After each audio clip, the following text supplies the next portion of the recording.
بالله من الشيطان الرجيم بسم الله الرحمن الرحيم وَلَقَدْ عَهِدْنَا إِلَىٰ آدَمَ مِن قَبْلُ فَنَسِيَ وَلَمْ نَجِدْ لَهُ عَزْمًا۔ چونکہ انبیاء کا قصہ حضرت موسیٰ علیہ السلام کا تھا تو حضرت آدم علیہ السلام کا بھی تذکرہ بطور رسالت، چونکہ اس صورت میں مضامین ہے اس لیے تذکرہ ہے۔ چنانچہ اللہ کا ارشاد ہے کہ اس سے پہلے ہم نے حضرت آدم سے عہد لیا تھا، فَنَسِيَ تو حضرت آدم بھول گئے، وَلَمْ نَجِدْ لَهُ عَزْمًا سو ہم نے اس کے اندر ان کے لیے ہمت نہیں پائی، ہم نے اس میں شیطان کے مقابلے میں ڈٹنے کی ہمت نہیں پائی اور ان سے غلطی ہو گئی اور وہ بھول گئے۔ واقعی آپ کو ذہن میں بھی ہوگا کہ حضرت آدم کو اللہ نے کہا تھا کہ آدم آپ اور آپ کی بیوی اس جنت کے اندر رہیں، اور جنت کے اندر ہر قسم کی آسائشیں آرائشیں کھانا پینا میسر ہے، اور یہاں پر جنت کی نعمتیں ابدی ہیں، خالدین فیہا اس میں ہمیشہ ہیں، تو آپ یار ہیں۔ بس فرمایا کہ ایک یہ شجر ممنوعہ ہے، اس درخت کی طرف مت جائیے گا۔ انسان کی طبیعت میں اٹریکشن ہے، جس چیز سے روکو تو وہ دیکھتا ہے کہ یار اس میں ایسا کیا ہے۔ شیطان نے ورغلایا اور ان کے جی میں بات ڈالی تو انہوں نے اس کو طرف چلے گئے۔ اس کے بعد اللہ تعالیٰ فرماتے ہیں کہ اس قسم کی ہم نے وصیت، ہم نے حکم تو دیا تھا لیکن حضرت آدم بھول گئے، وَلَمْ نَجِدْ لَهُ اور ہم نے نہیں پائی اس کے اندر عزمًا ان کی ہمت۔ وَإِذْ قُلْنَا لِلْمَلَائِكَةِ اور جب ہم نے کہا فرشتوں سے اسجدوا لِآدَمَ آدم کو سجدہ کرو، فسجدوا انہوں نے سجدہ کیا، إِلَّا إِبْلِيسَ سوائے ابلیس نے، ابا ابلیس نے انکار کیا۔ فَقُلْنَا تو ہم نے کہا یا آدم اے آدم إِنَّ هَذَا عَدُوٌّ لَكَ یہ ہے دشمن تیرا، وَلِزَوْجِكَ اور تیری بیوی کا۔ یہ عہد اللہ تعالیٰ نے حضرت آدم کو دیا تھا کہ اس کی بات میں نہیں آنا، اور حضرت آدم علیہ السلام اس کی بات میں آ گئے۔ إِنَّهَا عَدُوٌّ لَكَ وَلِزَوْجِكَ تیرا بھی دشمن ہے اور تیری بیوی کا، فَلَا يُخْرِجَنَّكُمَا مِنَ الْجَنَّةِ تم دونوں کو جنت سے نہ نکلوا بیٹھے، فَتَشْقَى ورنہ پھر آپ مشقت میں مبتلا ہو جائیں گے۔ شیطان کو بتایا کہ حضرت آدم سے کہا کہ آپ کا اور آپ کی بیوی کا دشمن ہے، اور پھر کہا آپ دونوں کو جنت سے نہ نکالیں، آپ دونوں کو، اور لیکن آگے کہا کہ ورنہ آدم آپ تکلیف میں پڑ جائیں گے۔ الفاظ سمجھ میں آ رہے ہیں؟ اے آدم، یہ شیطان آپ کا اور آپ کی بیوی کا دشمن ہے، آپ کو اور آپ کی بیوی کو جنت سے نہ نکال دے، تو ہونا تو یہ چاہیے تھا کہ کہتے ہیں کہ ورنہ آپ اور آپ کی بیوی مشقت میں پڑ جائیں گے، جس طریقے سے ایک تسلسل بات کا چلتا ہوا آ رہا ہے، لیکن کہا فتشقا اے آدم آپ مشقت میں پڑ جائیں گے۔ اس سے یہ اصول پتہ لگا کہ مرد کی ذمہ داری ہے باہر کے کام کی، اور مرد کی ذمہ داری ہے کام کاج کی، کاروبار کی، ملازمت و تجارت کی۔ عورت کی ذمہ داری نہیں ہے، عورت تو مرد کے تابع ہے۔ مشقت میں مبتلا ہوتے وقت اللہ نے فرمایا اے آدم آپ مشقت میں مبتلا ہو جائیں گے، کیونکہ بیوی تو آپ کے ساتھ ہے، جدھر آپ ہیں، جدھر شوہر ہے ادھر بیوی ہے۔ اس سے پتہ لگا ہے جو مرد بعض اوقات اپنا روب جمانے کے لیے کہ ہم تو باہر یہ کرتے ہیں، ہم تو پیسے کماتے ہیں، ہم یہ کرتے ہیں، یہ اس قسم کی بات آپ کی دراصل آپ کی طرف سے احسان نہیں ہے، یہ آپ پر واجب ہے، یہ آپ پر ضروری ہے کہ آپ اپنی بیوی کا اچھا اس کو رہنے کے لیے گھر دیں۔ آپ اچھا گھر الگ سے نہیں دے سکتے تو اس کا ایک کمرہ ایسا دینا ہے جس کے اندر ساس کا یا سسر کا، دیور کا، جیٹھ کا، بھابھی کا، یا کسی بھی اندرون خانہ یا باہر کے کسی فرد کا اس کے اندر عمل دخل نہ ہو، پرائیویسی ہو 100%، یہ عورت پر دینا واجب ہے۔ اور اگر آپ پر اللہ نے وسعت دی ہے اور معاملات راز پر ہے تو اللہ گھر دے دیں تو بھی کوئی اعتراض نہیں ہے۔ یہ دینا مرد کے لیے ضروری ہے، اس کے لیے مرد پر احسان نہیں ہے۔ باہر سے مرد کا کمانا، ملازمت کرنا، تجارت کرنا یہ مرد کے لیے ضروری ہے، اور مرد پر لازم ہے کہ گھر کا خرچہ مرد میں عورت کو دے، یہ عورت پر لازم نہیں ہے۔ یہ ہے اسلام کے حقوق جو اسلام نے عورت کو دیے ہیں۔ اب عورت اس حقوق کی پاسداری نہیں کرتی اور میرا جسم میری مرضی کے تحت کہتی ہے کہ میں تو اپنا کماؤں گی، تو بس پھر رہے مردوں کے ساتھ مخلوط ماحول کے اندر بھی رہے، باہر بھی جائے، بچوں کی تربیت بھی نہیں ہوتی، بچوں گھر کا ماحول خراب کرے، جو کرنا ہے کرے، لیکن ذمہ داری جو شریعت نے دی ہے وہ مرد کے ہاتھ میں دی ہے۔ اور آج بھی جن گھروں کی باغ دوڑ مرد کے ہاتھ کے اندر ہے وہ گھر پروان چڑھتے ہیں۔ اور جن گھرانوں کے اندر مرد سارا دن بیٹھے رہتے ہیں اور عورتیں کام کرتی ہیں، وہ گھرانے پھر آگے جا کر ان کے ماحول اور تربیت خراب ہو جاتی ہے، کیونکہ اللہ کی طرف سے حضرت حضور صلی اللہ علیہ وسلم نے حضرت فاطمہ کی شادی کے بعد بھی گھریلو تمام تر طریقہ کار کی تقسیم بھی اسی طریقے سے کی تھی کہ علی تمہاری ذمہ داری باہر کی، فاطمہ تمہاری ذمہ داری گھر کے اندر کی۔ جب دونوں کی الگ الگ ذمہ داریاں تقسیم ہیں تو بس پھر تو فبیہا و نعمت۔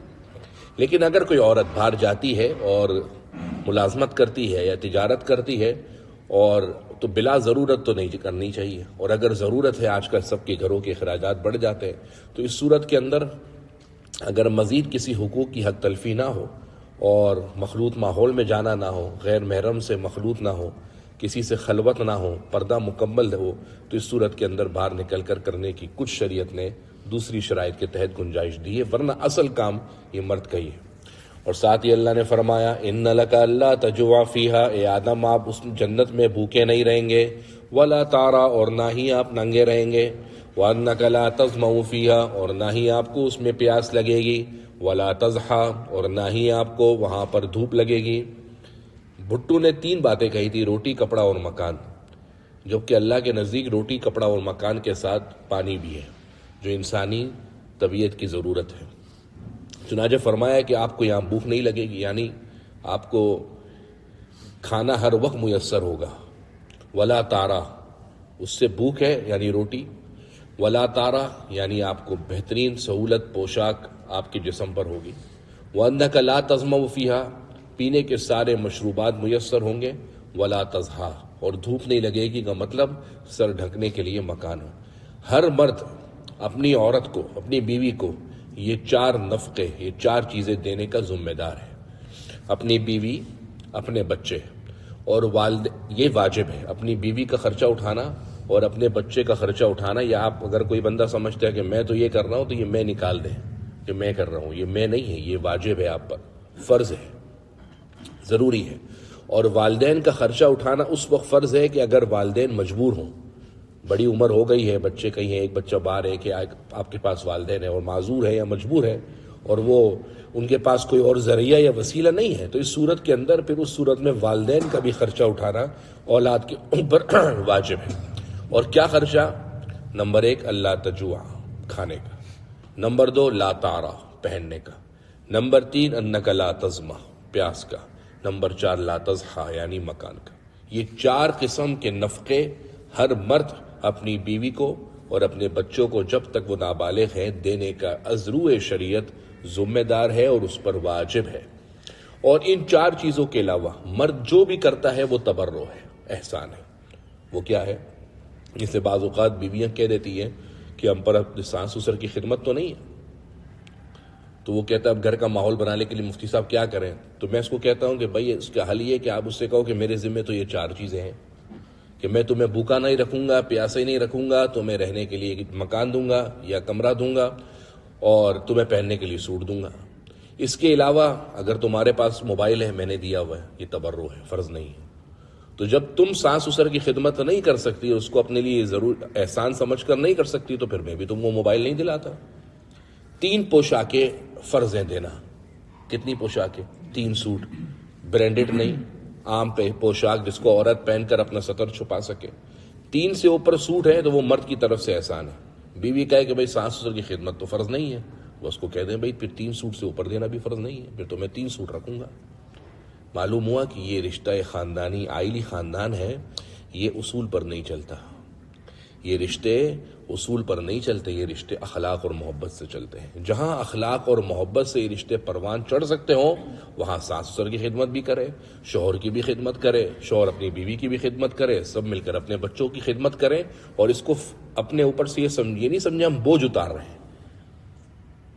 گھر اینٹوں سے نہیں بنا کرتے ہیں، گھروں کی تعمیر اینٹوں سے نہیں اور پتھروں سے نہیں ہوا کرتی، گھروں کی تعمیر اچھے اخلاق سے ہوا کرتی ہے، اور اچھے اخلاق زندہ ہوں تو درخت کے نیچے جھونپڑی کے اندر بھی ایک اچھا گھر آباد ہو جاتا ہے، اور گھر کا ماحول اور تربیت سازگار نہ ہو تو پھر بڑے عالیشان بنگلوں کے اندر سے بھی دن رات چیخنے کی آوازیں سنائی دیتی ہیں اور گالم گلوچی کی آوازیں سنائی دیتی ہیں۔ یہ کیوں؟ ماحول اور تربیت۔ تو یہ 4 چیزیں دینا شوہر کے لیے بیوی پر یہ ضروری ہے، اور یہ اللہ کی طرف سے حضرت آدم علیہ السلام کو بھی کہا گیا. لیکن ہوا کیا؟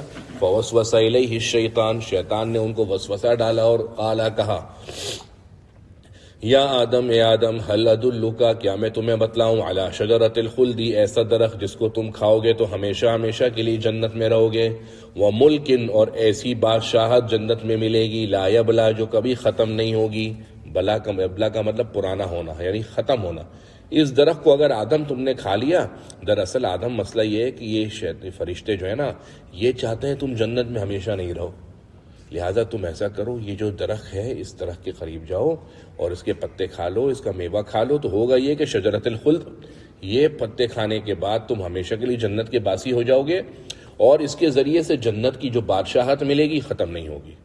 اور یہ جو منع تم کو کیا گیا نا، وہ اس لیے منع کیا گیا کہ یہ چاہتے ہیں کہ تم یہاں سے نکل جاؤ جنت سے. یہ وسوسہ شیطان نے حضرت آدم کے دل میں ڈالا تھا. فَأَكَلَا مِنْهَا، دونوں نے کھا لیا اس درخت میں سے. فَبَدَتْ لَهُمَا سَوْآتُهُمَا، ان دونوں کے سطر ظاہر ہو گئے، یعنی جو پوشاک پہنی تھی وہ اتر گئی، کیونکہ جنت کی نعمتیں ختم ہونا شروع ہو گئیں. وَطَفِقَا يَخْصِفَانِ عَلَيْهِمَا، اور لگے ڈھانپنے اپنے اوپر یہ دونوں، مِن وَرَقِ الْجَنَّةِ، جنت کے پتے، یعنی سطر چھپانے کے لیے جنت کے درخت کے بڑے پتے اپنے سطر کو چھپانے کے لیے ڈھانکنے لگے. اللہ فرماتے وَعَصَىٰ آدَمُ رَبَّهُ، آدم سے قصور ہو گیا اپنے رب کا. کیا ترجمہ کیا؟ آدم سے قصور ہو گیا اپنے رب کا. آپ کے ترجمہ قرآن میں لکھا ہے یا کہیں بھی لکھا ہے، کسی تفسیر میں لکھا ہے، لیکن اگر اس میں لکھا ہے آدم نے نافرمانی کری تو یہ ترجمہ نہیں کیجیے گا، کیونکہ نافرمانی کا لفظ اب فی زمانہ اردو کے اندر تھوڑا غلط استعمال ہوتا ہے، اور انبیاء اس قسم کی غلطیوں کے مبرہ ہوتے ہیں. ترجمہ کریں گے آدم سے قصور ہو گیا اپنے رب کا، فغوا، سو وہ غلطی میں پڑ گئے. آدم سے قصور ہو گیا اپنے رب کا، فہوا، ہوا ہے بغوا ہے، فغوا. اب غوا کا مطلب ہے گمراہ ہونا. تو کسی تفسیر میں لکھا ہو، آپ کہیں فلانی میں تفسیر میں لکھا، اس لیے ہم نے یہ ترجمہ کیا. فغوا کا ترجمہ گمراہ ہو گیا نہیں، فغوا وہ الگ ہو گئے راہ سے، وہ نہیں بھٹک گئے کا لفظ بھی نہ کہے، وہ الگ ہو گئے. ایسا ترجمہ کریں جس سے عصمت انبیاء پر ضرب نہ پڑے، کیونکہ یہ بھٹکنا اور یہ نافرمانی کا لفظ بہت زیادہ اب ہماری اردو زبان کے اندر، نافرمان بچہ، اب نافرمان بچہ بولتے ہیں، اور ایک طرف نبی کے لیے نافرمانی، تو بہت زیادہ لفظ استعمال ہو جاتا ہے، کیونکہ قرآن نے تو عربی زبان میں ہے نا، وعصا. تو یہاں پر عصمت انبیاء پر بات کرتا ہوں، اس کے اندر بھی آپ کو بتاتا ہوں. ثم اجتباہ رب، پھر رب نے چن لیا ان کو، علیہ فتابہ، اور ان کی توبہ قبول کی، وہدا، اور ان کو راستہ دکھایا. اہل سنت والجماعت کا عقیدہ یہ ہے کہ تمام انبیاء معصوم عن الذم والخطا ہوتے ہیں، گناہوں سے معصوم ہوتے ہیں، اور اگر وقتی طور پر ان سے کوئی اجتہادی غلطی ہو جائے تو وہ بھی امت کے لیے ہدایت کا ذریعہ ہوتی ہے، اور اللہ تعالیٰ اس سے فوراً ان کو رجوع کروا دیتے ہیں. یہ ہمارا اہل سنت والجماعت کا عقیدہ ہے.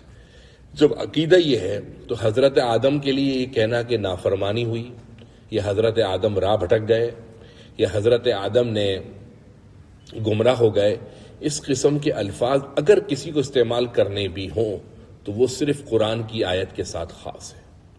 ہم اپنی تبلیغی بیان میں کہہ دیا، ممبر پر بیٹھے جمعہ پڑھانے کے لیے کہہ دیا کہ حضرت آدم بھٹک گئے رہا، حضرت آدم گمراہ ہو گئے اپنی باتوں میں، اور دلیل یہ دی کہ قرآن میں اس طریقے سے جائز نہیں ہے.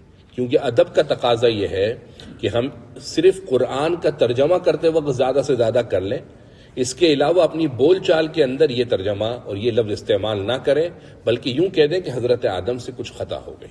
ہر وہ لفظ جو ادب پر دلالت کرتا ہے اس کا تعلق نبی کے ساتھ ہے. تو رہی بات کہ اس بات سے عصمت انبیاء کا اعتراض پیدا ہوتا ہے کہ آپ تو کہہ رہے ہیں انبیاء معصوم عن الذم والخطا ہے، جبکہ اس سے تو حضرت آدم نے غلطی ہوئی، اس سے پتہ لگتا ہے. تو پہلی بات تو یہ ہے کہ یہ دنیا کا واقعہ ہی نہیں ہے. یہ سب سے بڑا بہترین جواب ہے کہ یہ دنیا کا وعدہ نہیں ہے.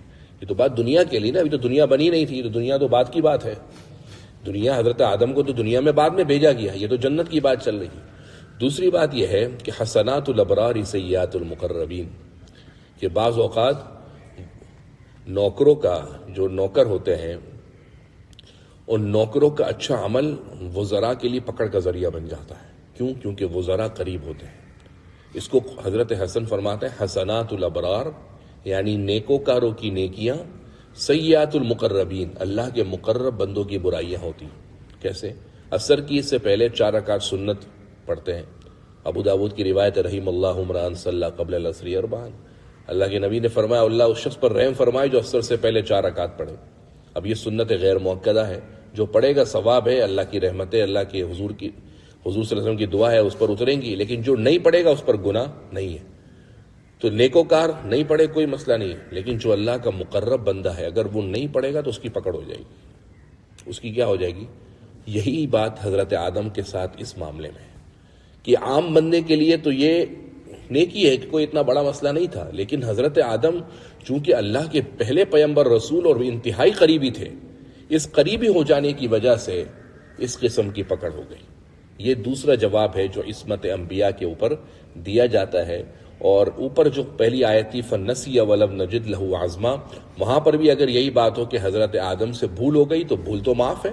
رفیع عن امتی الخطأ والنسیان، میری امت سے خطا اور بھول کو معاف کر دیا گیا ہے. یعنی اس پر خطا سے اگر نماز میں خطا سے سلام پھیر دیا یا کچھ تو نماز تو ٹوٹ جائے گی، یا خطاً اگر روزے میں کچھ کھا پی لیا تو روزہ تو ٹوٹ جائے گا لیکن گناہ نہیں ملے گا. روزہ ٹوٹ جائے گا لیکن گناہ نہیں ملے گا. اسی طریقے حضرت آدم سے بھی اس قسم کی خطا ہو گئی کہ جس پر گناہ نہیں ہے، لیکن چونکہ اللہ کے قریبی بندے تھے اس لیے اللہ کی طرف سے پکڑ ہو گئی. قال، حضرت اللہ نے فرمایا اہبطا منہا، تم دونوں یہاں سے دنیا کی طرف اتر جاؤ، اس جنت سے اتر جاؤ. بعضکم لبعض عدو، تم میں سے ایک دوسرے کے لیے دشمن ہے. فَإِمَّا يَأْتِيَنَّكُم مِّنِّي هُدًى، لہذا جس کے تو پاس تم میں سے میرے پاس ہدایت آئے گی. فَمَنِ اتَّبَعَ هُدَايَ، جس نے میری ہدایت کی بات مانی پیروی کری. فَلَا يَضِلُّ وَلَا يَشْقَى، تو نہ وہ گمراہ ہوگا نہ بدبختی میں مبتلا ہوگا. یعنی اللہ کی طرف سے بھیجے ہوئے احکامات جو ہدایت ہیں ان کی پیروی کرنے والا شخص نہ راہ بھٹکے گا اور نہ ہی گمراہ ہوگا. اور اس کے مقابلے میں وَمَنْ أَعْرَضَ عَنْ ذِكْرِي، جس نے میرے ذکر سے اعراض کیا، فَإِنَّ لَهُ مَعِيشَةً ضَنْكَ، اس کی معیشت تنگ کر دوں گا. اس کی معیشت کیا کر دوں گا؟ تنگ کر دوں گا. یعنی رزق کی تنگی کا ایک بات وہ ہے جو دوسرے بتاتے ہیں کہ رزق آپ کو نہیں مل رہا، کاروبار صحیح نہیں چل رہا، تو ممکن ہے بھائی آپ کی اسپانسرشپ اچھی نہ ہو. کوئی کہے آپ کی مارکیٹنگ اچھی نہیں ہے، آپ اسپانسر کریں. کوئی کہے گا کہ آپ اپنی فلانی انویسٹمنٹ بڑھا دیں تو اس طریقے سے آپ کے کاروبار میں ہو جائے گی. لیکن جو نسخہ اکثیر قرآن نے بتایا وہ یہ ہے کہ جو میرے ذکر سے اور قرآن سے اعراض کرے گا، جو نصیحت سے روگردانی کرے گا، فَإِنَّ لَهُ مَعِيشَةً ضَنْكَ، میں ایسے لوگوں کی معیشت تنگ کر دوں گا. یہ وعدہ اللہ کا ہے. تو آپ کہیں گے اچھا پھر تو یورپ والوں کی معیشت سب سے کم ہونی چاہیے، ان کی معیشت تو سب سے زیادہ ہے. بھائی زیادہ یا کم ہونا معیار نہیں ہے، دل کا سکون اور اطمینان معیار ہے. لیکن بدقسمتی کہیے کہ اب یہ بے سکونی اور بے اطمینانی مسلمانوں میں مایوسی کی ایسی لہر دوڑا رہی ہے کہ آنن فانن ہم ہر دن، ہر 2 دن، ہر ہفتہ مسلمانوں کے اندر ہی خودکشی کی خبر سن رہے ہیں. یہ اس بات کی وجہ سے کہ مسلمان مایوس ہو رہا ہے. مسلمان مایوس ہو رہا ہے، کیونکہ مسلمان اللہ سے مایوس نہیں ہوا کرتا، لیکن مسلمان قناعت نہیں کر رہا، اس کے اخراجات بڑھ گئے. جس بندے کی تنخواہ 20,000 ہے اس کے پاس 25,000 کا موبائل ہے. اس کا مطلب یہ نہیں کہ 20,000 پورا نہیں ہو رہا، اس کا مطلب یہ کہ آپ کے اخراجات بڑھ گئے. اگر آج بھی ہم اپنی زندگی میانہ روی پر لے آئیں اور اللہ کے ذکر پر، اللہ کی ہدایت کی راہ پر چلنے والے بن جائیں تو اب بھی اللہ تعالیٰ ہماری معیشت کو جیتا جاگتا کھڑا کر دے گا. لیکن اگر شریعت سے روگردانی کری فَإِنَّ لَهُ مَعِيشَةً ضَنْكَ. بعض مفسرین نے اس کا ترجمہ کیا ہے کہ معیشتاً ضنکا سے مراد عذاب قبر ہے، اور اس کا تعلق دنیاوی زندگی سے نہیں ہے بلکہ دنیا کے اندر قبر میں جانے کے بعد سے ہے کہ ایسے شخص کا قبر کا عذاب میں ایسا تنگ کر دوں گا، ضنکا ایسا تنگ کر دوں گا کہ اس کی سیدھے ہاتھ کی پسلی الٹے ہاتھ کی طرف ٹوٹ کر چلی جائے گی، جو میرے قرآن سے اور نصیحت سے روگردانی کرے گا. اور یہ تو بھائی دنیا کے اندر ہے. آخرت میں وَنَحْشُرُهُ، ہم اٹھائیں گے اسے شخص کو یوم القیامت، یہ قیامت کے دن، اعمیٰ، اندھا. قال، ایسا شخص اللہ سے کہے گا اے ربی، اے میرے رب، لما حشرتنی اعمیٰ، تو نے مجھے اندھا کیوں اٹھایا، وقد کنت بصیرا، حالانکہ میں دنیا کے اندر بینا تھا، دیکھنے والا تھا. قال اللہ فرمائیں گے کذالک اتتک آیاتنا تیرے پاس ہماری آیتیں آئی تھیں فنسیتها تو ان کو بھول گیا وکذالک اليوم تنسا آج تجھ کو بھلا دیا جائے گا. اللہ کے معاملات ادھار ضرور ہیں لیکن پکے ٹھکے ہیں. یہ وہ ادھار نہیں ہے جو میں کسی سے لے لیتا ہوں اور اس کو لینے کے بعد وہ آتا ہے لینے کے لیے بھائی میرا ادھار آپ نے لیا تھا واپس کر دو, میں کہتا ہوں کل دوں گا, کل آئے تو پرسوں دوں گا. یہ ایسے ادھار نہیں ہے. اللہ کے معاملات نقد نہیں ہیں لیکن ادھار ایسے ہیں کہ پکے ٹھکے ہو کر رہیں گے.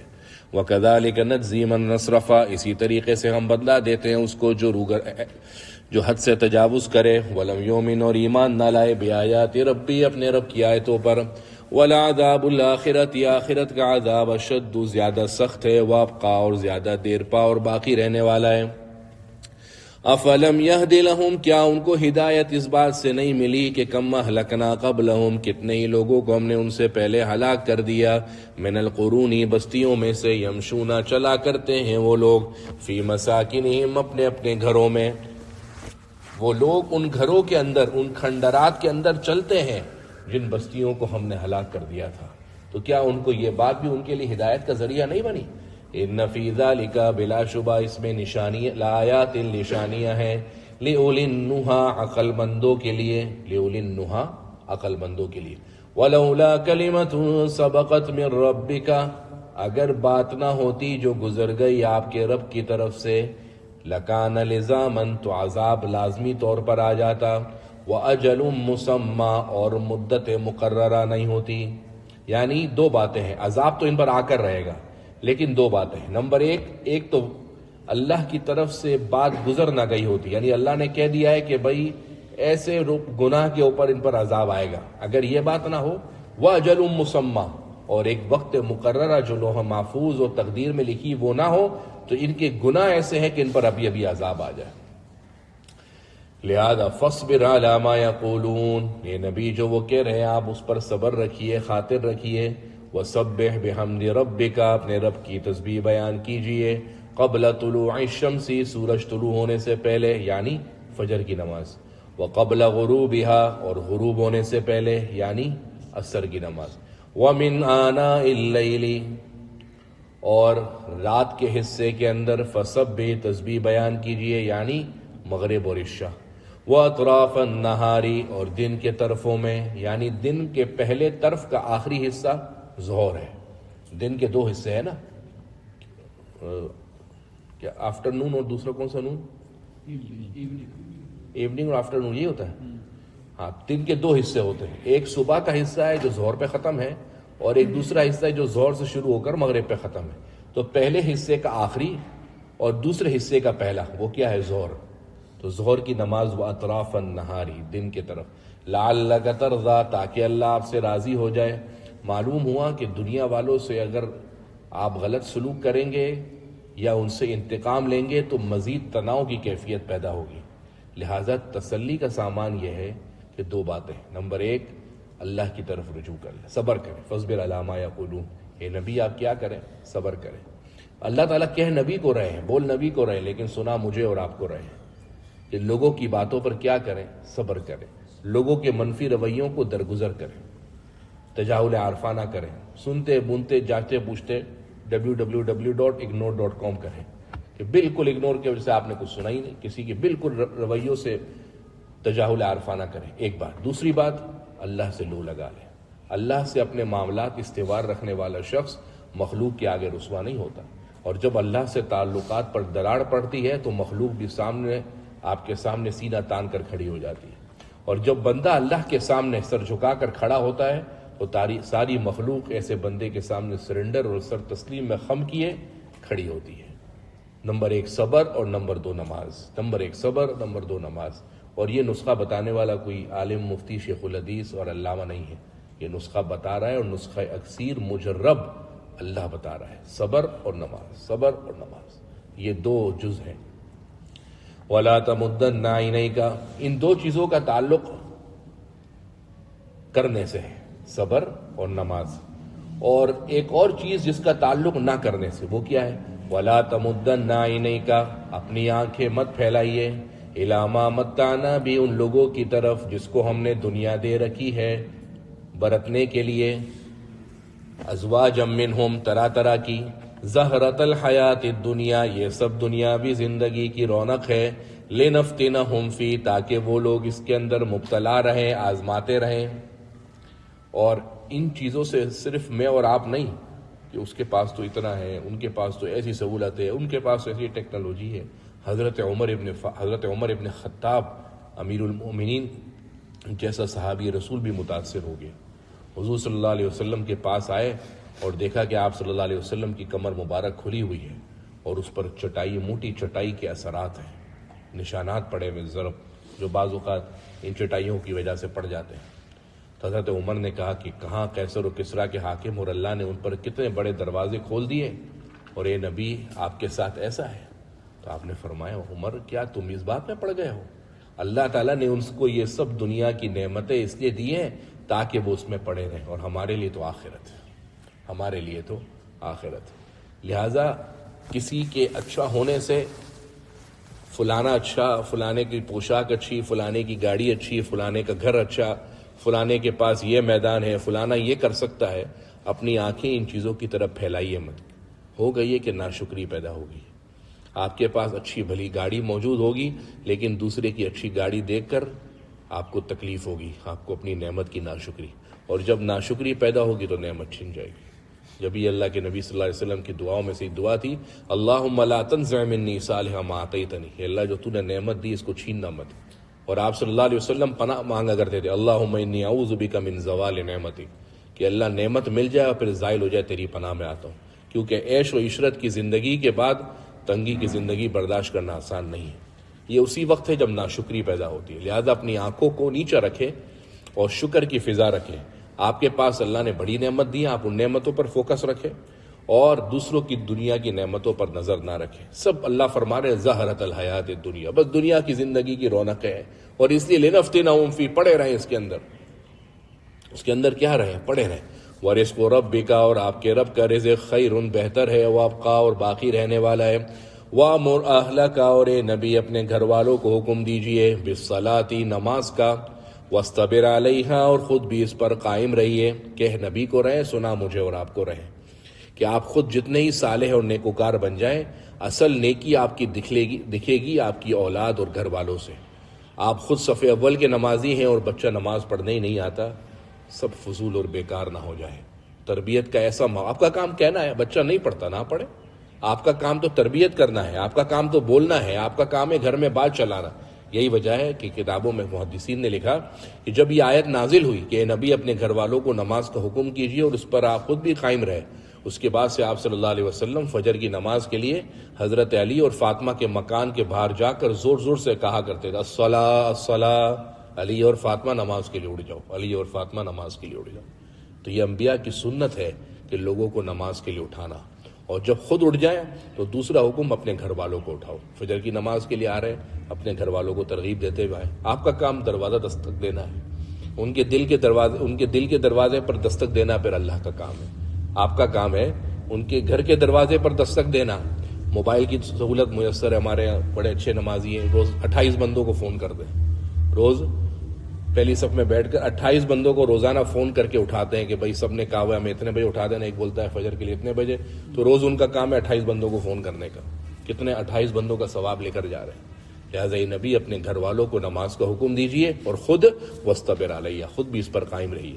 لا نسألک رزقا، ہم آپ سے کسی روزی کا سوال نہیں کرتے، نحن نرزقک، ہم آپ کو رزق دیتے ہیں، والعاقبۃ للتقوی، اور انجام تو پرہیزگاروں کے لیے ہے۔ معلوم ہوا کہ اگر آپ نیکوکار ہیں اور دنیا کی نعمتیں تھوڑی کم لگ رہی ہیں آپ کو، پریشان نہ ہو۔ اللہ فرما رہا ہے متقی پرہیزگار آدمی کو دنیا میں دوں یا نہ دوں، انجام اس کا اچھا ہوگا، اور انجام بعض اوقات دنیا میں ہی اچھا مل جاتا ہے، اور بعض اوقات دنیا میں نہ ملے اور اس کے لیے اللہ کے علم اور حکمت میں نہ ہو تو پھر آخرت میں اچھا مل جاتا ہے۔ وقالوا، وہ کہنے لگے، لولا تاتینا بآیۃ من ربی، اے نبی آپ کیوں نہیں لے آتے ہمارے پاس نشانی اپنے رب کی طرف سے؟ اولم تاتہم بینۃ، اللہ فرماتے ہیں کیا ان کے پاس نہیں آئی البینۃ دلیل ما فی الصحف الاولی، جو کچھ پہلے صحیفوں میں، یعنی جو پہلے کتابیں آئیں، جو پہلے صحائف حضرت ابراہیم اور دوسروں پر آئے، کیا وہ دلیل کے لیے کافی نہیں ہے؟ وَلَوْ أَنَّا أَهْلَكْنَاهُمْ بِعَذَابٍ مِّن قَبْلِ، اگر ہم ان کو ہلاک کر دیتے اس سے پہلے کسی عذاب میں، لَقَالُوا، تو یہ کافر کہتے، رَبَّنَا لَوْلَا أَرْسَلْتَ إِلَيْنَا رَسُولًا، کہ اللہ آپ نے ہماری طرف رسول کیوں نہیں اتارا، کیوں نہیں بھیجا؟ فَنَتَّبِعْ آیَاتِکَ، اگر آپ رسول اور نمائندہ بھیج دیتے تو ہم آپ کی آیات کی پیروی کرتے، من قبل ان نذل، قبل اس کے کہ ہم ذلت کرتے، ونخزا، اور رسوا ہو جاتے۔ قل اے نبی آپ کہہ دیجئے، کل متربص، سبھی انتظار کر رہے ہیں عذاب کا، فتربصوا، تم بھی انتظار کرو، فستعلمون، ان قریب تم کو پتہ لگ جائے گا، من اصحاب الصراط السوی، کون ہے سیدھے راستے پر، ومن اہتدی، اور کون ہے ہدایت یافتہ۔ یعنی ابھی وقت ہے، ہم بھی انتظار کر رہے، تم بھی انتظار کرو، اور ان قریب کون سیدھے راستے پر ہے اور کون ہدایت یافتہ ہے، اس کو تم کو پتہ لگ جائے گا۔